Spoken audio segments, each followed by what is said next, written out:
randoms keep getting jobs. Don't worry about it. I'm going to say, I can't wait to say it.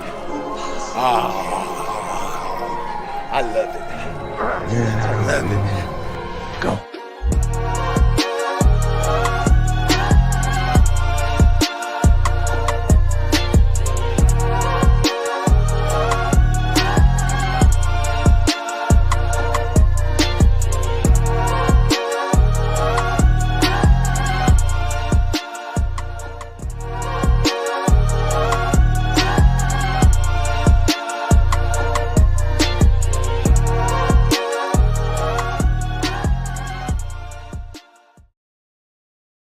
Welcome, ladies and gentlemen, to the NotBland Show, and I'm your host, Dujane Bland. Today, we're going to have some fun. We're going to talk a little NHRA. We're going to talk a little NFL. We might even dabble into some NBA stuff. We're going to have our guest also talk about his promotion that he does in the world of, mixed martial arts fighting. He is the general manager of Cruz Pedregon Racing. So we're going to talk to him a little bit about how the team is doing, the progress that they're making as well. But first, we want to thank our sponsors. So we'll have a word from them right now. Drag Race Bracket Bonanza. Thank you. Drag racing fans, check out Drag Race Bracket Bonanza. It's the free, family-friendly fantasy bracket game. Now, after final qualifying at every national event, you can fill out your bracket for all the pro classes. It's free, easy to click on your picks. If you need some help, just hit the randomizer button to fill in the blanks. It's for fun, stay engaged, and pick your winners today.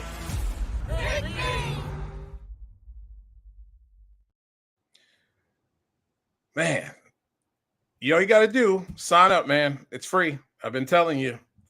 Where do you play for free and then get free prizes? Like, they don't do that too many places. Nope. Our guest here, Caleb Cox. How's it going, buddy?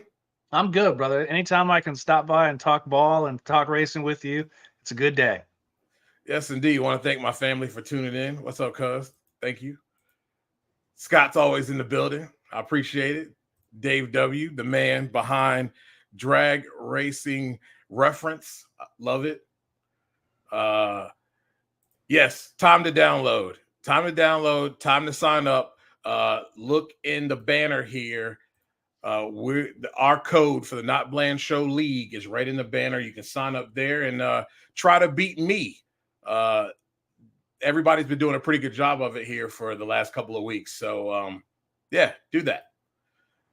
Well, Cruz, it doesn't show up on the wins-loss list, but this team is making great progress, and really, I felt like had a nice get-right weekend of making some legit full pulls here and finding some consistency. Yeah, we've notoriously been a slow starting team. Cruz has been like that since the 90s.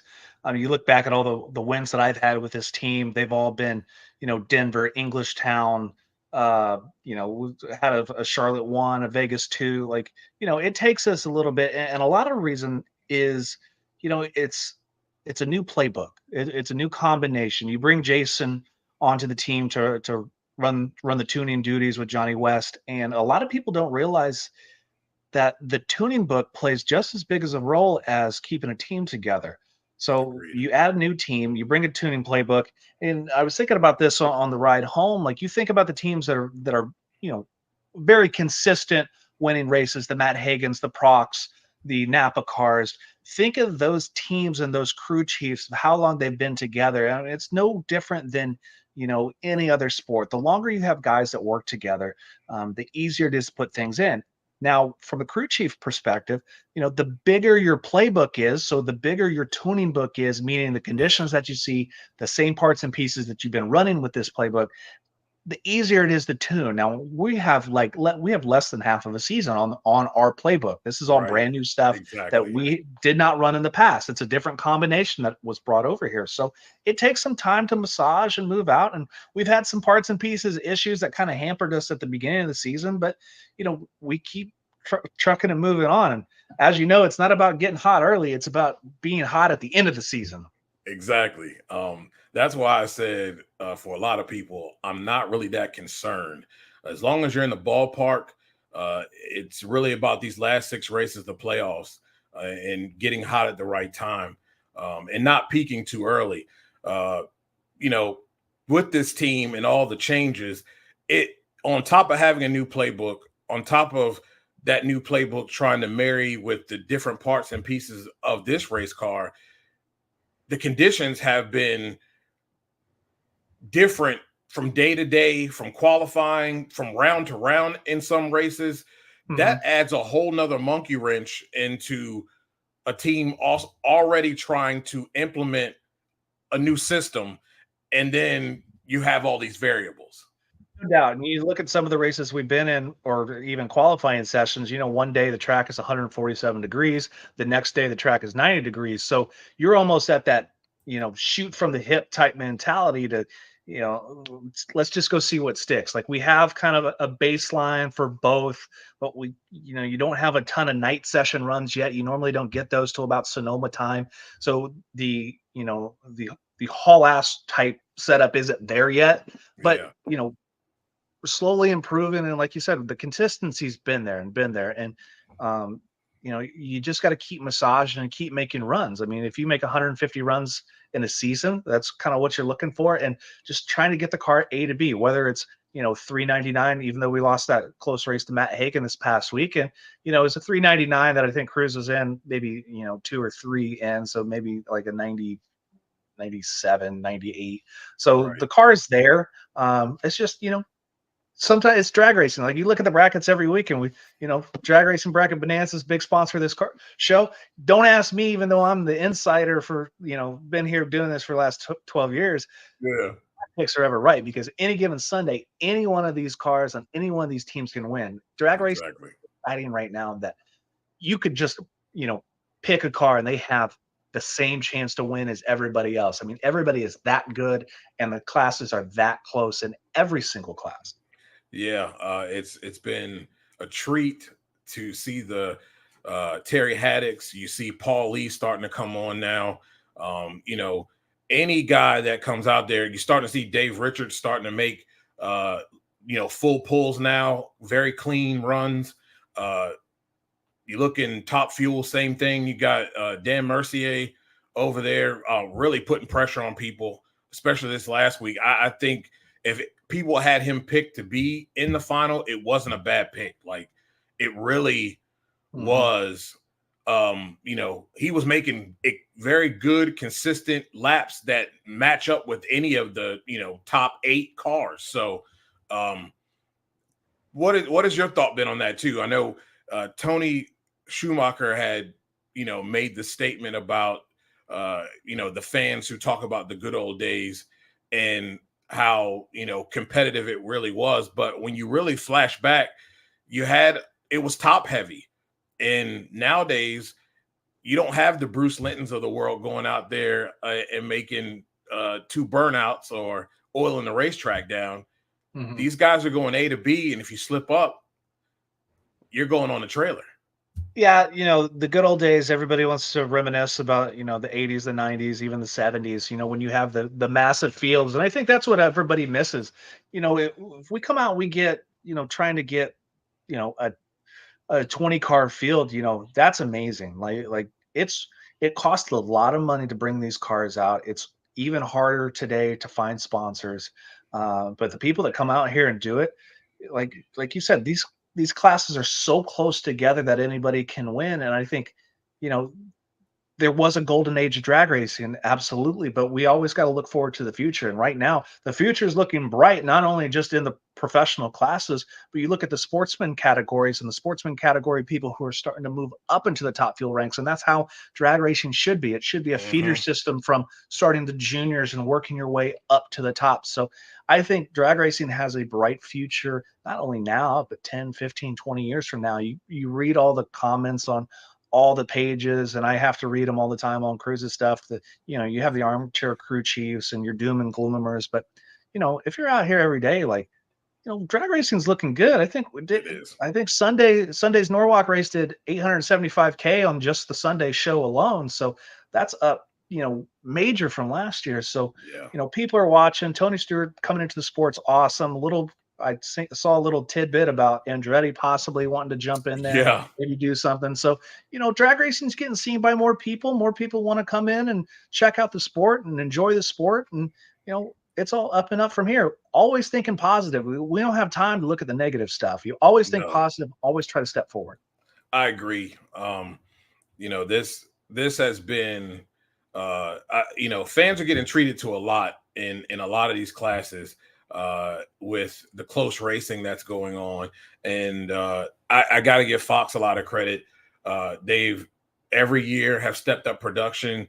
And this year, there's a lot of nice graphics. There's a lot of nice pieces that they're doing to add to the show, to make it, you know, more of a kind of like on the NFL level.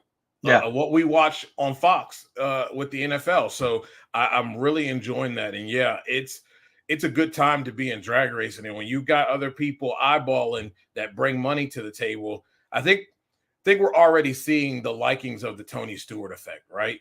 You know, we wanted to see, as a NASCAR guy, come in, have a team, and start to see some of these sponsorships start to funnel over and take a serious look at what's going on over here. And I think you're starting to see that. You've got Rick Ware here as well. And now you've got other people kind of eyeballing the sport. And that can provide and continue to elevate the sport because of the monies that they will bring in. It's huge, big time right now. Big time right now. And not even just, you know, the people that bring in, you know, cars or sponsors or whatever, you know, it's down to the everyday fan too. Like, you know, grab a buddy, bring them out. You know, NHRA is really pushing the social media influencer this year, which I think is a great idea. You know, the TikTok people, the Instagram people who have big followings, you know, you see a lot of those people out of the crowd now. And that's something that I've been trying to do for years, of bringing out Killer Mike or Bill Goldberg, or, you know, or Matt Byton, Kenny Bartram, you know, guys who, you know, I grew up thinking like, these are awesome people, you know, get them involved in the sport. And, you know, to this day, Killer Mike always wants to talk about, you know, starting his own race team. And shout out to the Prather brothers. You know, they're definitely hammering Killer Mike to try to continue to do that. So, you know, it takes all of us. It's not just one person, and it's not just one sponsor, one race owner. It takes a collective group of people to help drive this thing. And the more we can, you know, continue to put eyeballs on it, tell people, you know, it's just, hey man, check this out. Hey, come with me. You know, kids are 12 and under, get in for free. Come check out the race for a day or so. And if you leave dissatisfied, like there's something might be wrong with you. Right. Exactly. I'm also, the WWE had the guys from the Pivot come out to the last show. And that's where my head is at. Guys like that, bring out guys from the Pivot and let them experience what this sport is all about. I've got a boy right now. He works ESPN Tennessee Titans, and he was at a NASCAR race here recently. And I'm like, look, dude, we got to get you to an NHRA race quick.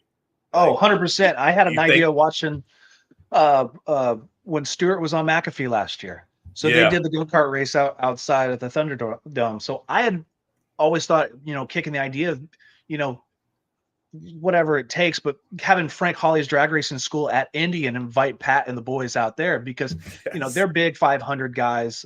You know, Ty's not a big race fan, but you strap into a super comp car or something a little smaller, they're, you know, play dragsters. You know, you might be only going 100, 140 miles an hour, but when your butt's 2 inches from the ground, you feel like you're going 1,000 miles an hour locked in. So that would be, something huge. Like you said, the pivot guys, McAfee, any of these, big name people that can talk and have a voice to try to reach the audience. I mean, that's what our job is. Our job is to continuously reach a bigger audience so we can grow and the sport can continue to grow.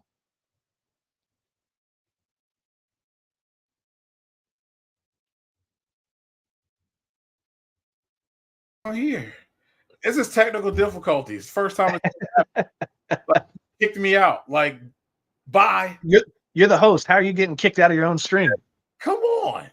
It's StreamYard. You got to do something about that. Maybe I got too many screens open. I'm trying to do too much here. But, yeah, I really like where the sport is. I really like what's going on, getting more eyes on it and getting more – I think trying to get more athletes who've never experienced that will really help as well.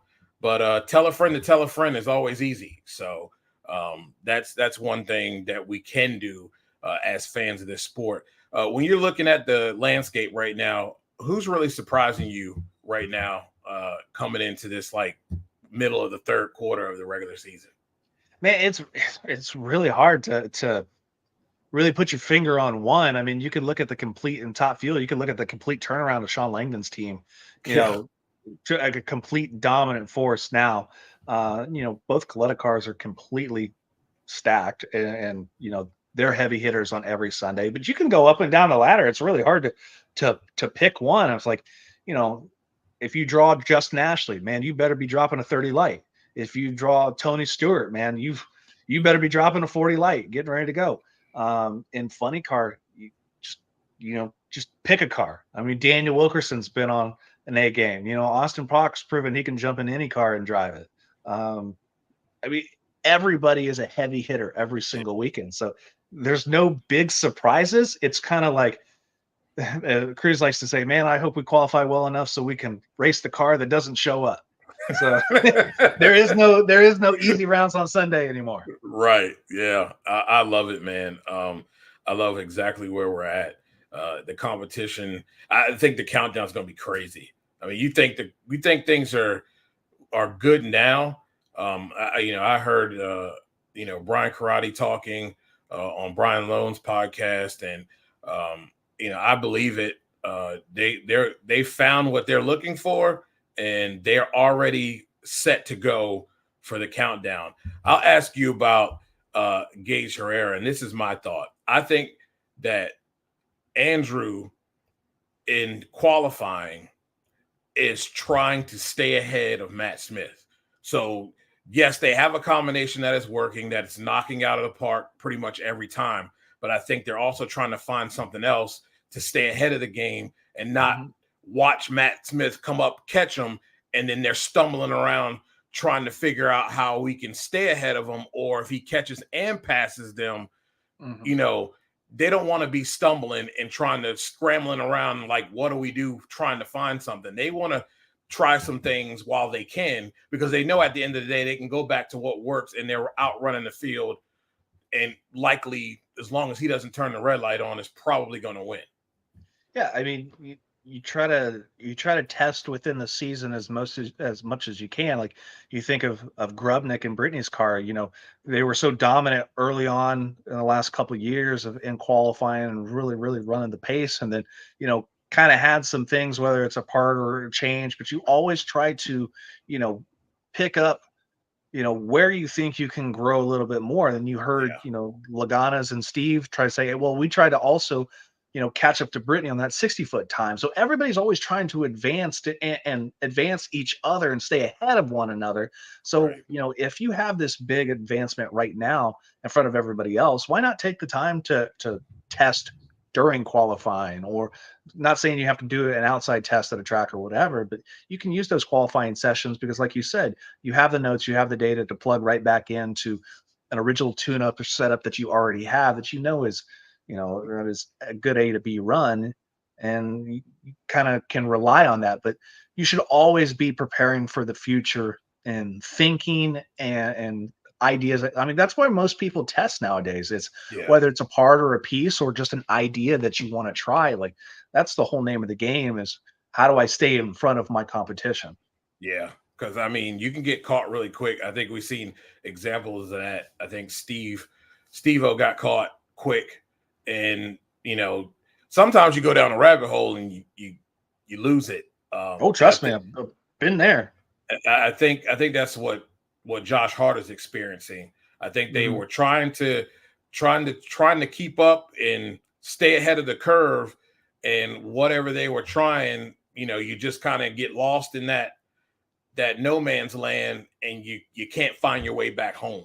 And a second set of eyes, him bringing in Stewart like that, I think is a good call. Sometimes you just need a second set of eyes that hasn't been there, that doesn't know what you're doing, that can come in and, you know, see what the guys who are there every day don't necessarily see, because they're so focused on and have been there the whole time that there may be some things on the outside that, you know, don't jump out at you when you're fully involved in what is going on with the car.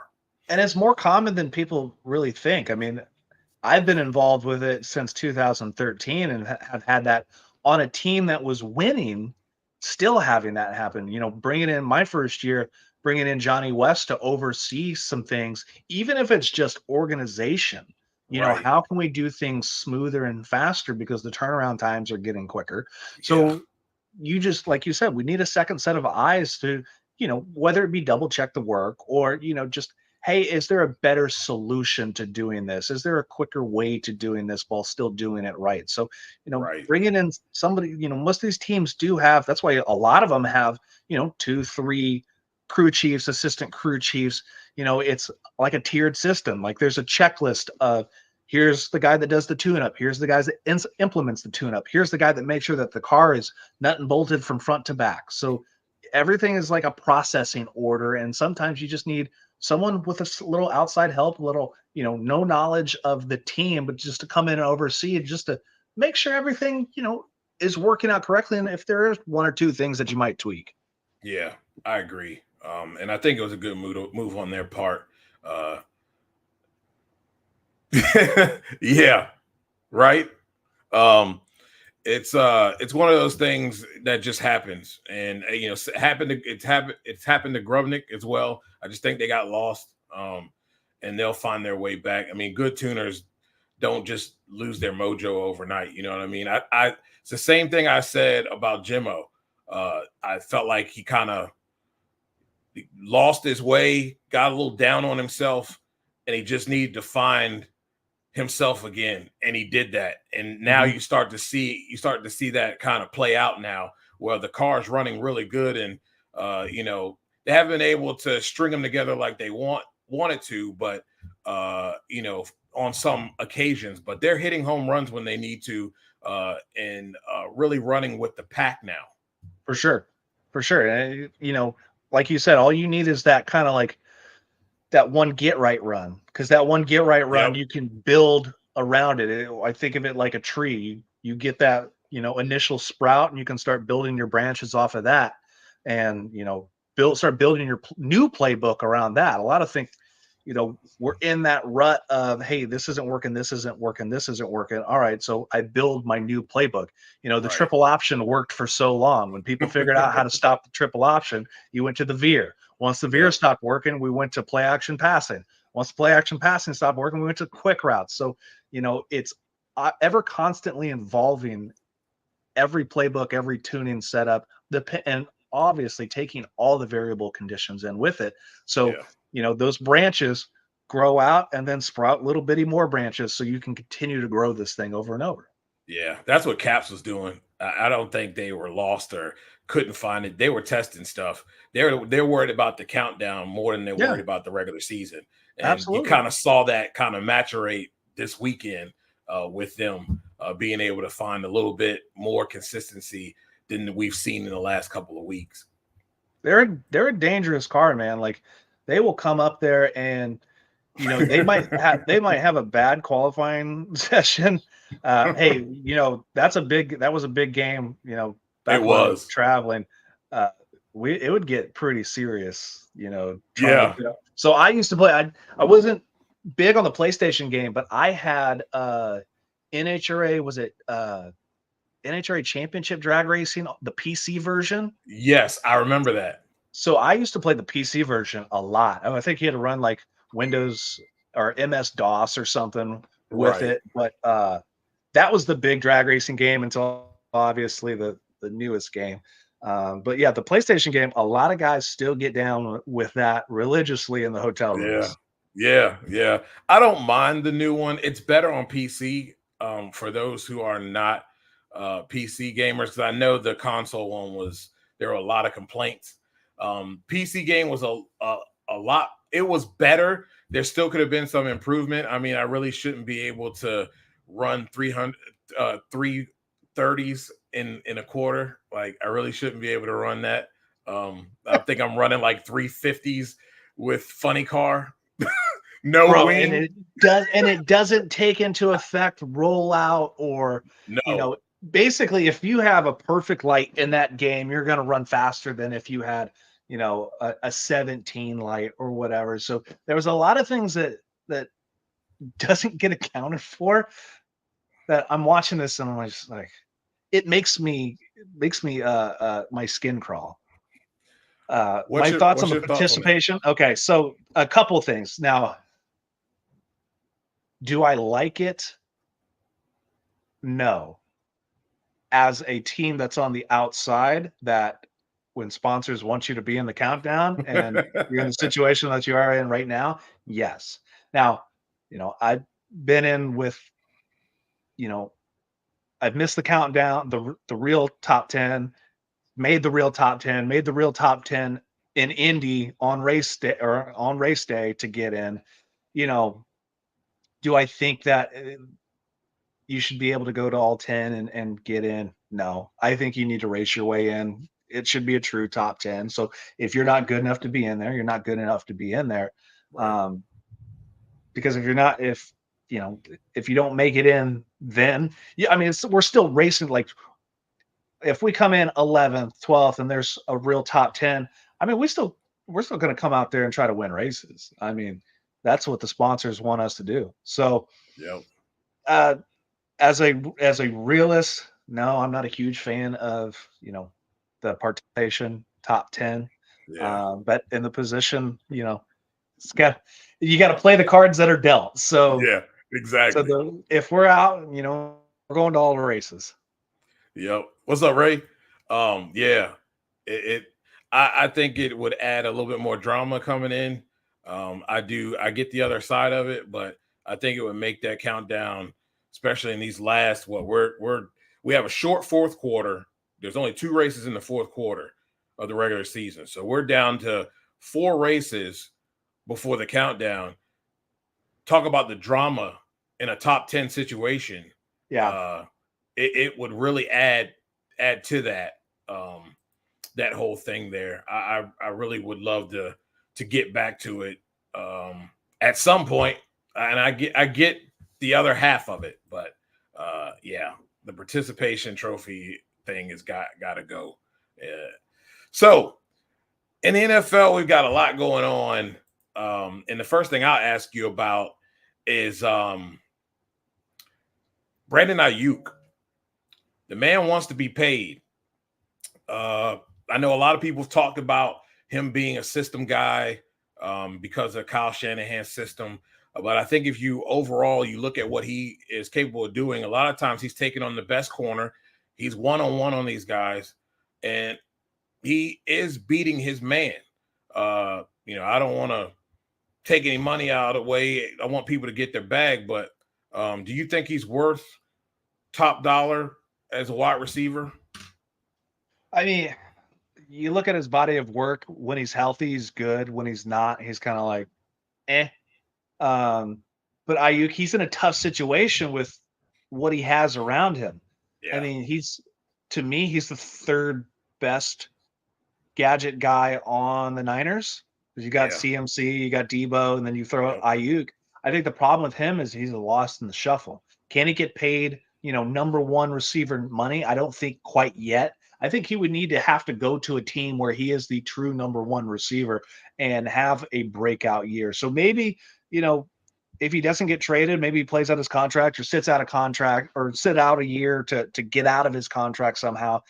Pick up on a 1 year prove it deal. The Colts are really big on picking guys up for 1 year prove it deals. Maybe you do that, play for, minimum with obviously a bunch of incentives or an upfront bonus, and then try to make your big contract. Yeah. Like you said, I know how that game's played, and obviously I want the players to get as much money as they can as soon as they can. But, it's tough from a business decision as, if I'm the general manager and I'm looking at Ayuk, like, you're the third best player on the team, fourth best player on the team if you don't count Brock Purdy. Exactly. And you got to think about Kittles and Bits too.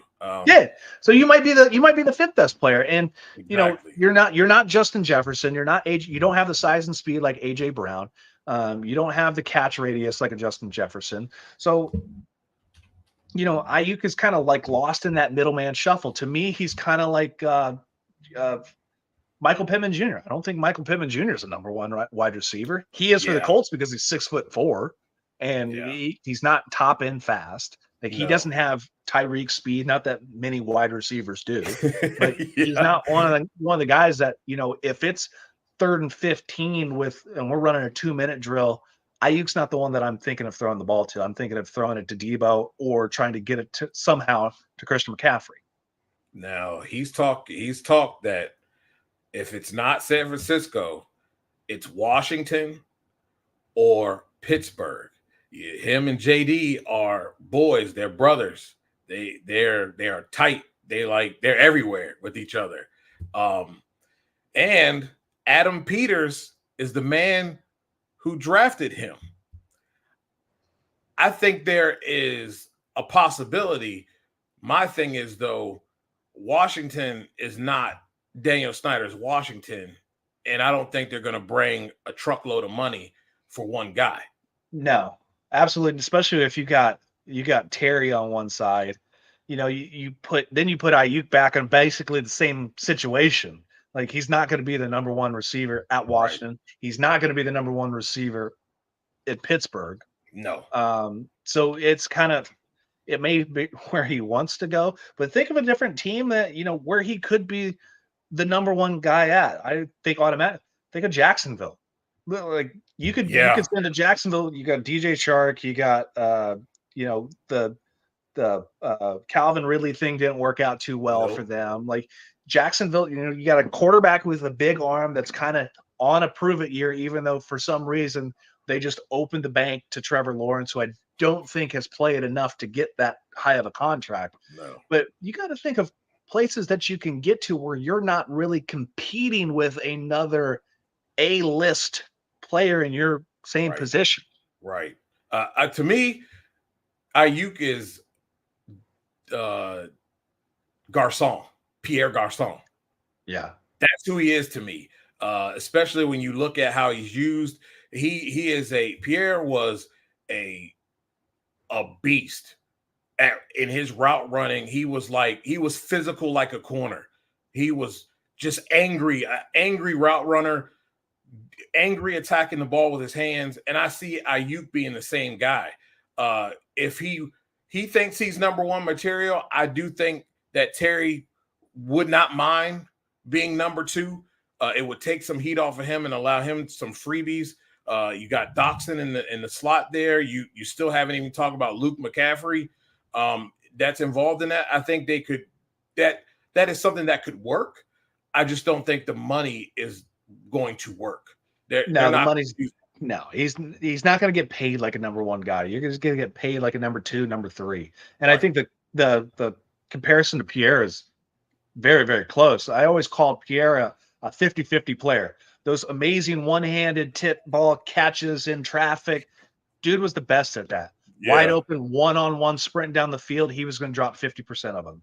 And Ayuk is kind of in that same situation. Now, the problem with Ayuk is he's got hamstring and leg injuries. Yes. Where Pierre didn't really have it. Mm-hmm. My worry with Brandon Ayuk is lower body injuries. Yeah, that's my concern too. We talk about pay. So I'm tired of it being talked about as market value. Okay, I'm sorry, but Aaron Rodgers gets paid a certain amount of money. Don't forget the fact that I think that he's overrated, but he's the guy that everybody talks about, and he's getting paid big money. I'm sorry, but market value is doing what the Giants did and paying a guy who isn't the guy, who's never been that guy since the Senior Bowl. And I've called this from the jump. And you overpay for a guy who is not nowhere near on an Aaron Rodgers type level. And I think you're seeing that in Jacksonville as well. When is a team going to say that market value, yeah, there is a market value for top-rated quarterbacks, and you, sir, are not market value, but you are somewhere below that. There, because the hard part is people want success right away. And you look at the draft picks that have happened recently, or even, why teams pick who they do, and or re-sign players that you think, why are these guys getting money? Because they have to, as the GM, they have to put their eggs into this basket. Because the worst thing you can do is, hey, I have this number one pick, and we'll use the Bears as an example. You got Justin Fields. Justin Fields, great college quarterback coming out. Now, did they give up on him too early? I believe yes. Yeah, they started building the pieces around him. Did he have a terrible season last year? Absolutely. But when you hear the chirping of the fans, you either have to make a move or you got to stick to your guns. And 9 times out of 10, GMs nowadays are trying to make a move. So, do I think Chicago made the right move? Absolutely not. But you kind of look around Atlanta being number 2, like you bring in Kirk Cousins and then you drop Michael Penix. Like, the GM, I understand what he's doing. I think it sends a terrible message to the team, and I think it sends a terrible message to Kirk Cousins. But I understand the game plan of you trying to do the Green Bay Packer route of the Brett Favre, Aaron Rodgers, Jordan Love tree. Will it work? Time will tell. Right. But overpaying on these guys that have a little bit of success, and the other part of that is to the players. You get what quote unquote market value is, but you're not it's not what you're worth, it's what you can negotiate. So some of these guys have great agents, the Drew Rosenhauses. It's what you can negotiate and get away with. Yep. I think it's a joke. I think somebody's got to stand up and say no, because I'm tired of seeing people, and I'm tired of seeing teams looking at this thing and crying about, market value. And then you pay a Daniel Jones and he is who we thought he was. Yeah. And then you want to look around and, you don't have anybody to blame but yourself. Like you don't factor in the fact that he had a Saquon and you let Saquon walk. So you think this guy's going to be better? You think that guy's going to carry the team on his back? Absolutely not. Absolutely or you look at the Raiders, who didn't really make a move and got stuck with Aiden O'Connell, and now they have to go to Gardner Minshew. And now, right now in mini camp, Aiden O'Connell's beating out Gardner Minshew. Now, obviously, it's early, but you get stuck in those situations, and GMs don't want to be put in that situation. That's why I think Chris Ballard with the Colts goes Anthony Richardson and then finds the old dog and Joe Flacco to bring in, because hey, the year that Flacco had last year, why not have that guy sit the bench and make whatever $2, $3, $4, $6 million to hold a clipboard? And if things get bad, that dude can hand the ball off. Are you gonna put Josh Allen in that category? Absolutely. Look, I'm sorry. I know what they're trying to do. I think not having those two guys sit in a room and work this thing out was stupid on Buffalo's part, because at the end of the day, Josh Allen gets a lot of credit for what other quarterbacks do, the same thing, and they get dogged for it. Josh Allen throws balls up into double coverage a lot, and he gets picked off a lot, and they are Rex Grossman like, what were you thinking there? even I know not to throw it there, and I'm not even a quarterback. You get what I'm saying? Like, he gets too much credit for doing some of the same things that other quarterbacks get murdered in the media for. Yeah, I mean, Josh Allen. I'd put most of the Bills' falters on Sean McDermott, though.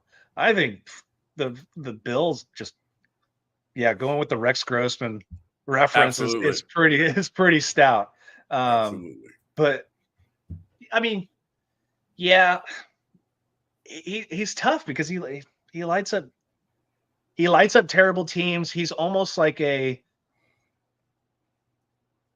don't want to put him in the same category as Dan Marino, because Dan Marino could obviously sling the ball, but towards the middle to the end of his career, man, he was making some terrible mistakes too. But what is this, year 6 for him? 6 for him. 6, 7. So he shouldn't be making mistakes as like a year 3 or 4. But is he a top quarterback in the league right now? I mean, is he better than Gardner Minshew?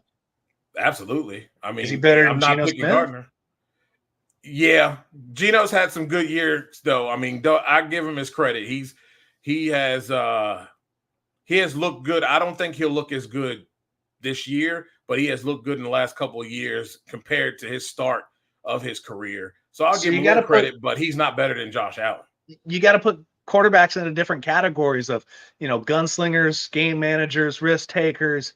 Each quarterback's going to be different. Like a guy like Dak Prescott's kind of in that tweener of a game manager and a risk taker, because he's either like, all right, we're just going to dink and duck it, or I'm just trying to hurl it 35, 40 yards down the field and hope CeeDee Lamb is there or somebody is there. Like, so it's hard to put a lot of those guys into those categories. But like you said, like if we're talking Daniel Jones, didn't have any top wide receivers that you can remember.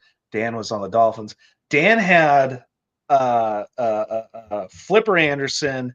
Dan had Mark Dupier. He had OJ McDuffie.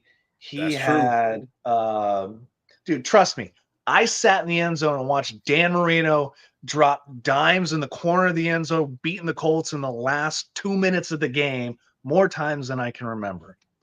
Best quarterback in the NFC East. I don't know, whoever's playing running for the Philadelphia Eagles, Saquon Barkley.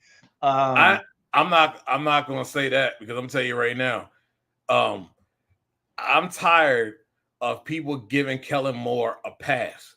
When he left Dallas, he screwed things up by going to pass happy before, didn't even have to. He just, I don't know why, just insisted on throwing it all over the yard and giving the defense an easy read. Then he goes and has a top-tier quarterback, has a running game, couldn't do jack with it. You got Keenan Allen and a tall statue on the other side, and he made them look worse. And he gets another job with a potential Super Bowl contender. Them jokers are about ready to get a dose of reality that Kellen Moore ain't him at all. No. But to answer that question, best quarterback in the NFC East, I think I'm going to put right now Jalen. Oh, yeah. Jaden Daniels is that guy. And he ain't even played yet. Yeah. Because, I mean, you can't look past, and I think some of this with Dak is also, I thought Mike McCarthy got out of what was working for them earlier in the season. I mean, he was really, when you looked and broke down what Mike McCarthy was doing in the first like 6 to 8 games of the season, he was telling a story with the plays that he was calling. Mm-hmm. I mean, it was textbook. It wasn't scripted, but he was reading the defense. He was keeping them off balance. He was just really telling a story with his play calling. And then they got stale. And people think that Dak is somebody that can drop back 40 times a game and chuck it all over the yard. And that's just not his game. I mean, Kellen Moore tried to do that, and I don't understand why they keep beating their heads against the wall expecting a different result. Yeah. I do think, though, them getting Zeke back is huge, because they were missing that last year. I knew they were going to be missing that because Pollard is not. He's not an every down back. Like right, he's like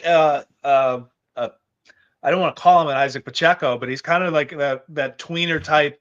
He's not big enough he's not powerful enough to eat 1, 2, 3 downs. He's good enough, like if you need a back out of the backfield and down 3, or maybe that first down back, and then Zeke is your heavy hitter. But you're right. I mean, Dallas has been absolutely missing that. Yep. So I think, but I think they're behind. They're behind now. I think with the acquisition, they're behind and some because they lost Dan Quinn. They lost some people. They're still small up front defensively, and that was the biggest problem in the playoff game. They met a offensive line that was bigger, stronger than them, and because their MO was to cross your face quickly, beat you to the punch, get inside, and then zip by you and get your quarterback. Well, those big guys are like, nope, come here. And they couldn't get past them with speed. They didn't have enough. They don't have enough girth because they ain't got enough backside. So those guys are small. They're still small. And I think with the division picking up, they're just going to get beat around again. And they might win some games due to inexperience of some other quarterbacks that they might face, but I don't see them improving this year. And their O-line is getting older. I mean, Zach Martin's still playing guard, and we're the same age. We graduated high school the same year. He played in Indiana at Bishop Chatard. I mean, he's 33. He's on his I think he held out last year for another contract. But like, if you look at most of their offensive line, I mean, they're in their, later years. They've played some years. So but thinking back to the coaching situations, one question I thought of coming into this, do you think that Antonio Pierce is a good coach, or do you think that Antonio Pierce is more of a team motivator? I'm going to say motivator right now. Because we're going to find out we're going to find out about coaching. And don't get me wrong, motivation is a lot with this game. That I mean, I think if you got a guy, if I take Ron Rivera out of the situation last year and I allow a guy to actually harvest his nuts and not chop them off before we get into training camp by undercutting him because you're afraid that he's going to steal your thunder, and allow Bieniemy to be that guy and that voice, I think you win a few more games. Just based on the fact that fiery, know how to motivate people, and that's half the battle on the football field is about motivation. Now, X's and O's are a thing, and that's going to require Antonio Pierce to understand and build a staff. I liken things to Joe Gibbs. Joe Gibbs was smart, a smart man. Not saying he didn't know anything about offense. But at the end of the day, just like you see in what Dan Quinn is doing after he's learning from the first time, you bring in guys that have the same, that can lead, that can be head coaches. Because you're no smarter than the guys you have around you. You can be the greatest coach on earth. If your staff is garbage, you're going to lose more. You're going to lose a few more games than you could have won. And having guys like that also allows the coach to be more of a, exactly what James is saying here, a team motivator. Now, if Antonio Pierce can, and that staff around him can really be the uplifting part, and he can just do just that, team motivator, you might have success. But if he doesn't have that staff around him, that team motivation only going to go by so far because people figure you out after about 5 weeks. And I think that's why he's bringing in the guys that he has around him. Like, I automatically thought like his coaching experience isn't super great. I mean, he was the head coach at Cal Poly High School, and there's special teams linebacker coach at Arizona State. He's with the Raiders for a bit, kind of gets elevated. Now, to me, he had about the same amount of coaching experience as Jeff Saturday did when Jeff Saturday took over the Colts job, but didn't get the same grilling for it. No. But you look at, like, he's a player. You know, he was a great NFL linebacker, Yeah. but he doesn't have the X's and O's experience, and that's why you look at his staff, and it's not. He's bringing in Marvin Lewis. He's bringing in Tom Coughlin. Like those are the X's and O's guys behind the scenes. Where I think Antonio Pierce is that rah guy that the players can get behind because he's basically a player's coach. He's the guy that knows how to get in people's asses to make them go. He knows what players think, where, some coaches do, some coaches don't. Some coaches are really good X's and O's guys, but like you said, putting the staff around him, they're the X's and O's guys, and he's got to be the one that, tries to lead the Raiders and the black hole by doing the whole rah thing. Yep. I think that's where it stands. And he's going to have success. I get what they were doing. I felt like they should have been more aggressive in getting a quarterback. I do think O'Connell has potential, but I mean, if he doesn't work, Gardner's only going to win you 5. Gardner's biggest thing is himself. Like, he's a great game manager. Right. But if you go back and watch the Colts games, and trust me, I have these conversations with the Cruz. Gardner won you those games. But Gardner almost also lost us a lot of those games. Yep. Look at his feet. As soon as he drops back, he goes automatic happy feet, and I got to get out the pocket. So he has those great moments. You saw the same thing in Philadelphia. He had those great moments, and then he would throw 3 interceptions. So he is either all the way hot or all the way cold. There is no in the middle for him. So, the Raiders are kind of tough. And I think, what's the name of the last GM who used to be on TV that used to be for the Raiders on the last regime with Mike Mayock. Yeah, Mike Mayock completely ruined the Raiders with the last, 3 drafts that he had. Because if you look at it, I don't think all but, 5 of those guys are still in the league. And I think 80% of the Raiders picks are not even on the team anymore. Yeah. And you would think, because Mayock was pretty good. To me, Mayock was better than what's his face that I don't like from ESPN. Mel Kiper. Oh. He was better than Mel Kiper.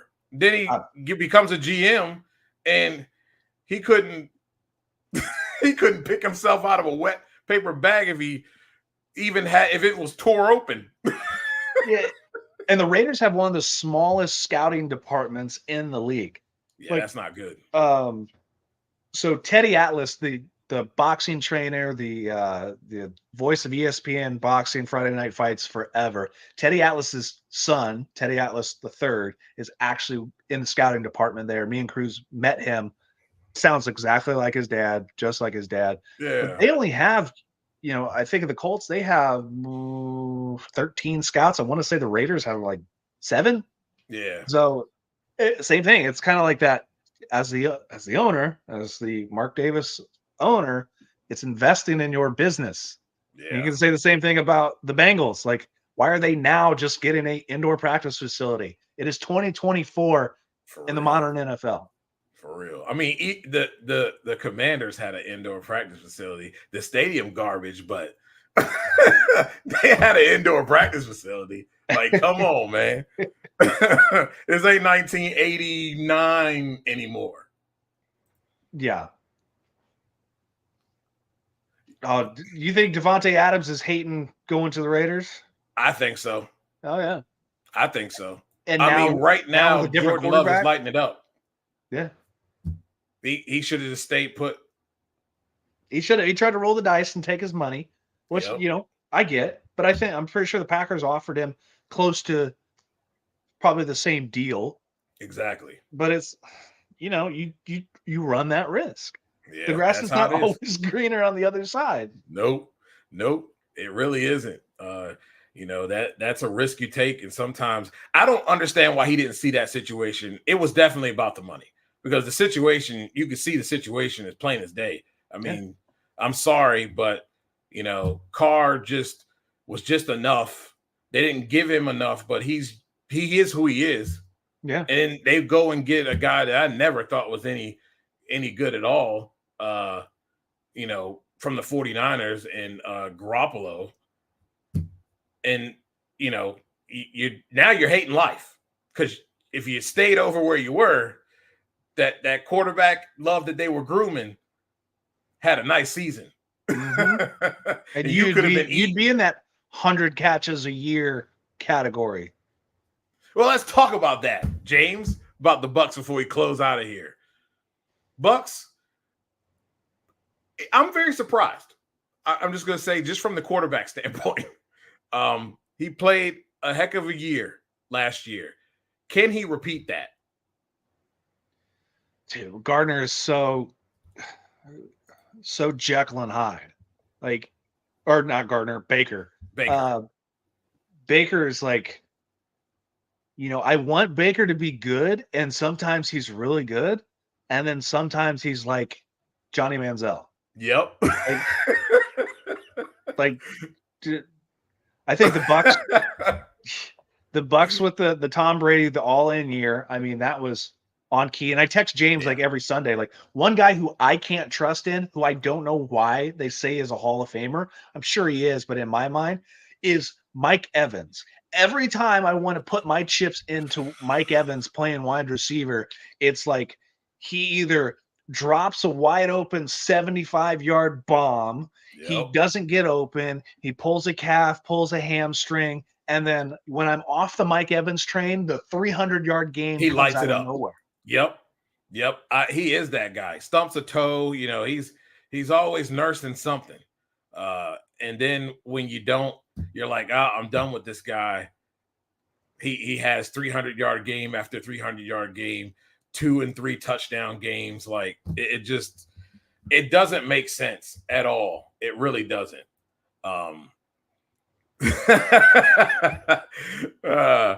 But I think the Bucs have a good shot. I think they are right now the best team in the South.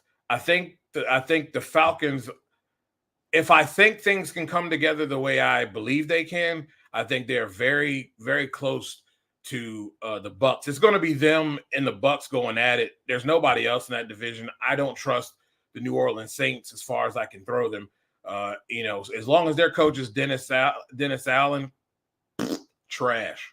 Don't expect much. If the Bucs stay healthy, they're the number one team in the division. But like, the offensive line health is going to be key. Like, they lost their center at the beginning of last year. Obviously, the wide receiver core has to stay healthy, and their linebacker core has to stay healthy. Yep. I mean, the Saints, you can write the Saints off. I mean, they're horrible. Yeah. The Falcons, you know, getting better as the years go on. I'm interested to see, does the whole Kirk Cousins, Michael Penix Jr. thing, does that, you know, cause a riff or something? We won't know that until training camp, right, or early preseason. I still think it's the Bucs. It's the Bucs division to win. Yeah. I like what they did. I don't mind the Penix pick as much as my guy Ray does, who's a Falcons fan. But I agree with you, Walter. You got to see him in more than just the season. But I don't mind it. I understand what they were doing. Look, Kirk's been in this situation before, a la RG3. And he has survived in that. I think at his age, he should be a little bit more mature than that and be able to come in and rise above it. His stats prove everything. He's a stat machine, okay? And so he should be able to at least do that. Will those stats translate into wins? We'll see, because we all know, although he can put up stats, he does things when you need him to be great that are not great, that cost you games. That's why he doesn't win very many playoff games, and that's why he hasn't even smelled the Super Bowl. So, me personally, I think Kirk is a guy who will get the Atlanta fans back in the building because they'll be winning. They have tools. They have all the tools on offense. I think defensively, people look at them as being bad. I don't think it was bad. I think you had a quarterback that constantly put a team in dire straits and made their defense defend short fields, which in turn made them look bad. You don't have a quarterback that's going to do that now. So I think they have potential to be great. But then there's that caveat of looking at his playoff wins, and you're going to be in the playoff talk. That doesn't mean you're going to win a playoff game. Yeah, but I also thought that, just with Kirk on the team, if you look at their offense is, fairly stacked. Finally, somebody will actually use Kyle Pitts to what he's capable of. Yes. Somebody will use Bijan Robinson of what he's capable of. Or, everybody that they have. My biggest issue going into the draft is, like, you have a first-round pick. You have a team that didn't have more than, I think, 15 sacks on the year. You need defensive line help. There's no defensive player that gets drafted until 15. Like, you're going to spend that on a quarterback that has some injury, that 2 out of his or 3 out of his 4 years, or 2 out of his 4 years have knee problems. And you're kind of just like banking on that 3-year development, because, what if, Kurt's Achilles isn't 100% healed. He goes out there, gets injured again. Penix goes out there and Penix stinks. If you're the GM and I'm the Dick Dastardly looking Arthur Blank with his pinstripe mustache, like, you saw how kind of weird he was at the draft when they were explaining. Like, if that does not work, that's the quickest way to getting you booted to the CFL or the Arena League. Yep. I think it's dangerous. It's very dangerous. And if it doesn't work, Atlanta fans are going to darn sure let you know about it quick, fast, in a hurry. And if you lose the fan base like that, you'll be on the first ticket out of here to somewhere in a land far, far away. No better feeling than getting booed on your home turf. Yeah, because they will do it. They will do it. They're not afraid to do that. Quickly, let's talk about your promotion here. I know you guys had to kind of regroup a little bit. Any word on when you guys will be able to put back together the package that you had before? So unfortunately, our last MMA show was scheduled for June 22nd. We lost a bunch of fights last second to guys with some injuries. Yeah. It happens. Luckily, we're doing another show October 5th live in Terre Haute, Indiana at the Zora Shrine. Griggs Entertainment is the name of our promotion. Josh Griggs, he's the owner and the promoter. I'm the co-promoter and the matchmaker. So we're doing a show back in Terre Haute. We did one there in March, completely sold out, over 2,000 seats. We're live on pay-per-view. Right now, we have about 17 matchups. I'm shooting for 25 matchups. Yeah. We'll have 6 title fights. It's going to be a great night. A lot of people are big UFC fans or MMA fans or casually watch it, but you never have the opportunity to go to a real live event. UFC is quite expensive to go to if you can, and they don't go to, places sometimes that are very, very close to you.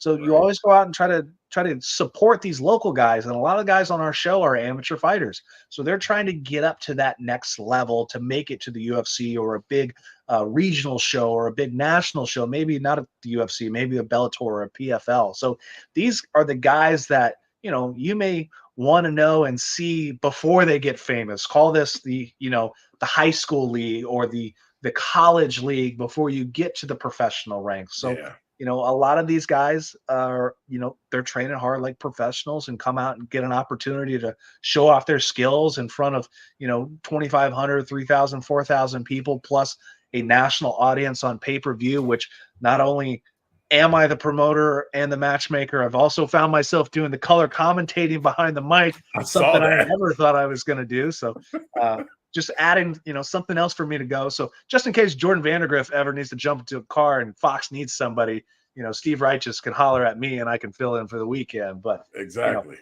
So it's going to be a great card. Building it. October is going to be huge. If you want to follow it, facebook.com/Griggs Entertainment.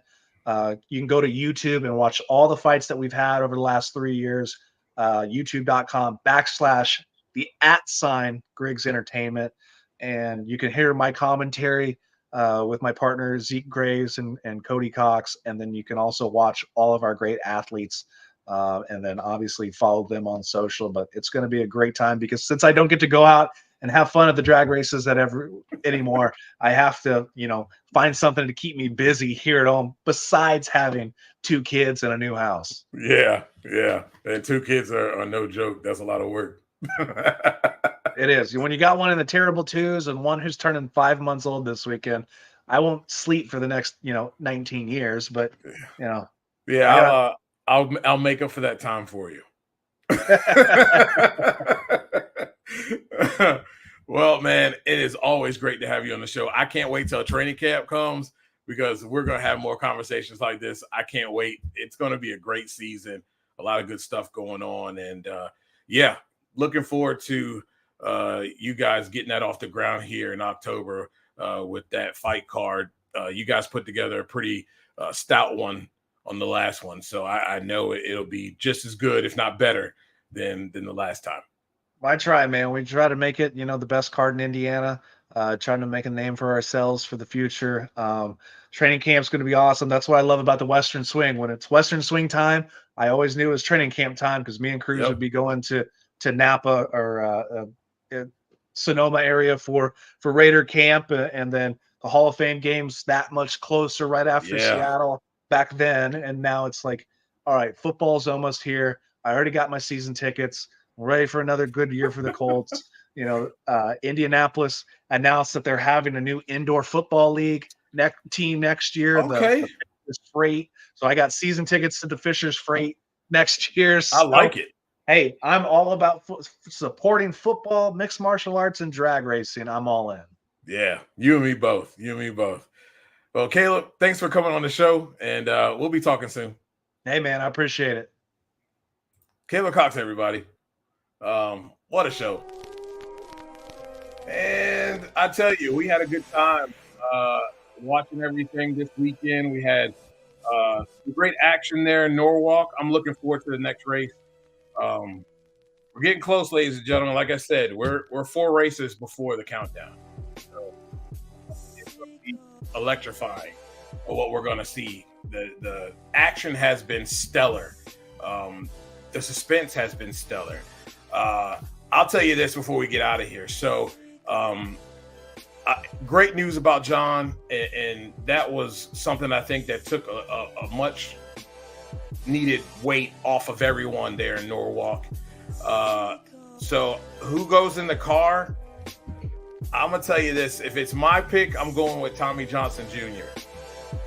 I just like the guy. I mean, don't get me wrong, Fast Jack is no joke, but I just like TJ. And the last time he was in a car, he won. That's all I gotta say. All right. So it'll be interesting. Yes, go Dogs. I can't wait for college football season either. And I'm a little bit upset that I'm not able to get that college football game, but I'm looking forward to it. Ladies and gentlemen, thank you so much for watching the NotBland Show, powered by SportsJourney.com, Everything Nitro, and sponsored by Drag Race Bracket Bonanza. Sign up, everybody. Again, until next time, come see us tonight on the Power Hour. Great show coming up. We're going to have Justin Ashley and we're going to have Nicole Clark on the show. She's going to be on first, so come enjoy it. It's going to be a blast. All right, ladies and gentlemen.